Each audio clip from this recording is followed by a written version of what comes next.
And we must act urgently on artificial intelligence, another of the items for the G7, a central question of governance today.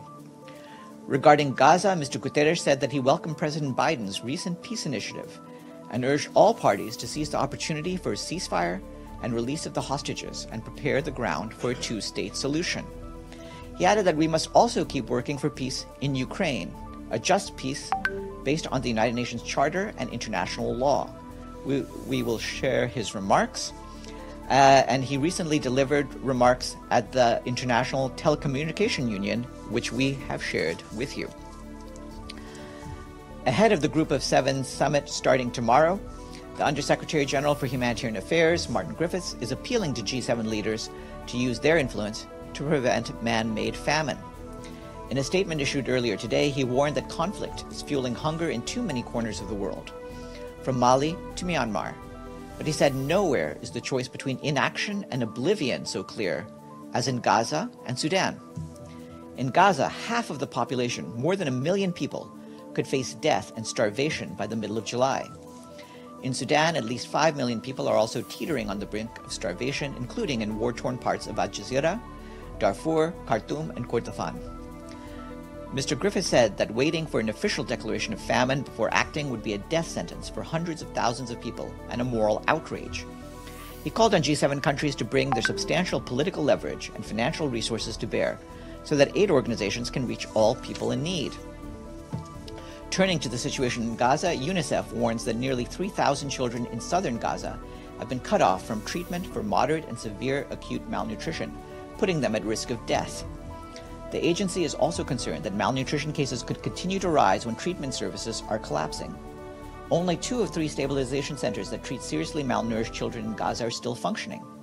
UNICEF says that plans for the opening of new centers have been delayed due to ongoing military operations across the Strip. According to the Office for the Coordination of Humanitarian Affairs, escalating hostilities across Gaza continue to pose significant barriers to accessing healthcare. Despite these challenges, our humanitarian partners are currently reaching some 280,000 people per week in Gaza with health services. Meanwhile, a shortage of cooking gas and the absence of a public power supply is hindering efforts to keep community kitchens and bakeries running.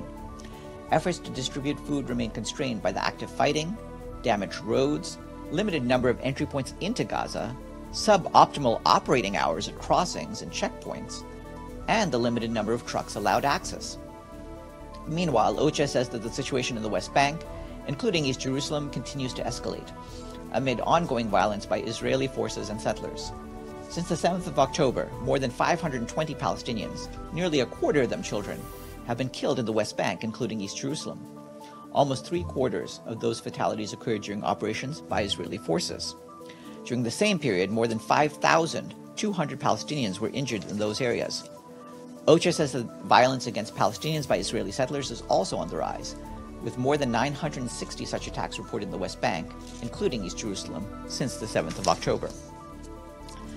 This morning, Volker Turk, the High Commissioner for Human Rights, briefed Security Council members on the situation in the Democratic People's Republic of Korea. Mr. Turk said that the situation in the country is trapping people in unmitigated suffering, and is also a factor behind instability with wider regional ramifications. Mr. Turk underscored that it is not possible to divorce the state of human rights in the DPRK from considerations around peace and security in the peninsula, including the increasing militarization on the part of the DPRK. He pointed to several factors that are contributing to the dire human rights situation. These include the deepening repression of the right of freedom of movement, the repression of freedom of expression, the harsh socioeconomic conditions, and the persistence of forced labor. Accountability for these long-standing, serious and widespread violations needs to be a priority, Mr. Turk said. His full statement is online. Turning now to South Sudan, the humanitarian community is working to support the most urgent needs of hundreds of thousands of people, including those fleeing the conflict in neighboring Sudan and host communities. Yesterday, the humanitarian coordinator in South Sudan, Anita Kiki Gabeso, released $20 million from the South Sudan Humanitarian Fund to provide life-saving assistance to some 290,000 of the most vulnerable people in 4 locations near the border with Sudan. Some 700,000 people have crossed into South Sudan since April 2023, when conflict erupted in Sudan. This is the first allocation of the year and comes at a critical time to prevent the hunger situation in South Sudan from worsening, with the current lean situation expected to increase levels of food insecurity and malnutrition. Ms. Gabejo said that despite generous contributions from donors, additional funding is needed. 5 months into the year, the 2024 Humanitarian Response Plan for South Sudan is less than 20% funded, with $327 million received of the $1.8 billion required.